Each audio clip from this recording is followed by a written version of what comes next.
pertama kali mendengar ada orang merendahkan baginda Nabi itu, jangan berteriak dulu. Akan tapi rasakan kita itu. Tersinggung enggak hati kita? Sedih enggak hati kita? Teriakan bisa saja bohong dan palsu. Kalau hati kita biar diam saja, tenang saja, khawatir enggak punya cinta ke Rasulullah. Harus ada dong. Cemburu Nabi direndahkan, Nabi dicaci misalnya. Kalau sudah pembelaan kepada Nabi dari hati ini, tidak usah nunggu Presiden Prancis. Di kiri kanan kita kalau ada orang merendahkan Nabi, kita harus marah. Dan marahnya sesungguhnya bukan marah dibuat-buat. Kita perlu itu loh, marah. Ghadab lillah itu karena sesungguhnya merendahkan Nabi, lihat. Ini, kemudian apa? Ya, dengan bermacam cara. Kalau gitu anak kita jewer. Kalau santri kita hukum dan sebagainya. Itu harus. Artinya, pertama di hati kita dululah. Kita perlu jujur dengan ini bulan Maulid, bulan baginda Nabi. Kita perlu jujur hati kita dengan Rasulullah. Kita bukan action. Kita bukan pengen dilihat orang sebagai pecinta Nabi. Tapi kita ingin dilihat Allah dan Rasulnya.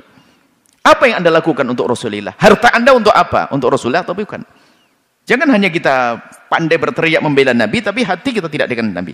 Yang sudah, kemudian di sisi lain, kita tidak boleh berprasangka buruk kepada orang yang menyuarakan pembelaan kepada Nabi. Hati-hati. Membela Nabi, kita perlu membela Nabi. Nabi memang tidak perlu dibela, tapi kita membela Nabi karena itu adalah buah daripada cinta di dalam hati kita. Jangan ada lagi yang berkata, Nabi nggak perlu dibela, yang bela Allah. Jangan ngomong itu. Ini ada orang melukai hati kaum muslimin, kalau tidak dihukum berarti mereka sudah nggak. Polisi dunia misalnya. Polisi dunia seharusnya yang memberikan hukuman kepada presiden semacam ini. Kalau memang betul presiden ini merendahkan Nabi, kita perlu seperti apa, konteksnya kayak apa. Jika ada seorang presiden merendahkan Nabi, jika benar itu, maka polisi dunia seharusnya. Kalau tidak bisa berharap, lalu apa yang bisa kita lakukan? Memberikan hukuman. Kalau bisa kita jewer, dekat kita jewer, kita sentil, kita rohtan. Tapi nggak mungkin. Lalu bagaimana caranya? Sudahlah, biar rakyatnya saja menghujat dia, biar rakyatnya menghukum dia dengan cara, ini sebagian ulama mengatakan, boykot.